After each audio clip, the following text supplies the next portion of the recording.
Je vais vous présenter un jeu vidéo dont j'attends la sortie encore plus que GTA 6 parce que le concept me fait absolument rêver. Ça s'appelle Reloaded et en gros c'est un jeu vidéo afrofuturiste où vous jouez des Africains qui s'unissent pour récupérer les artefacts qui ont été pillés durant la colonisation et ensuite exposés dans les musées occidentaux.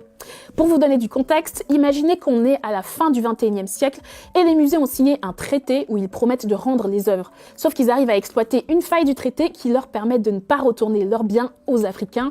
Et ça n'échappe pas à nos héros qui viennent du Cameroun, du Congo, d'Afrique du Sud et qui décident, plutôt que d'aller demander la permission encore, ils décident eux-mêmes d'aller faire justice en revolant 70 artefacts qui volent en toute discrétion.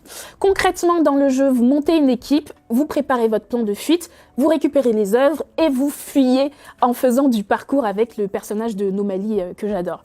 Bon, vous en doutez, hein, comme d'habitude, comme pour Yasuke, ça hurle au wokisme parce que des noirs volent, mais bizarrement, quand c'était Lara Croft, Nathan Drake, Indiana Jones qui pillaient des temples et des tombes, ça dérangeait personne. J'ai eu la chance, moi, d'essayer le jeu et j'ai appris des faits assez choquants, puisque dans la démo, notre première mission est de récupérer des restes du prince d'Éthiopie qui s'appelle Alemayehu, qui sont collectionnés par une aristocrate allemande.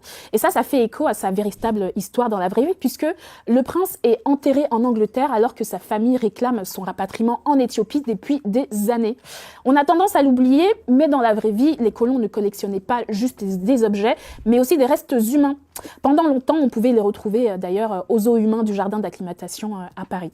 Vous avez accès dans le jeu à un menu qui vous présente l'histoire de vrais artefacts comme la statue d'un oiseau porpianong de Côte d'Ivoire, les masques assentés du Ghana et bien plus encore. Alors je dis pas d'aller braquer un musée, hein, s'il vous plaît, je dis que si jamais vous en rêvez, c'est possible dans Reloaded qui est déjà disponible en version d'essai sur la plateforme Steam et devrait sortir pour de vrai en 2026.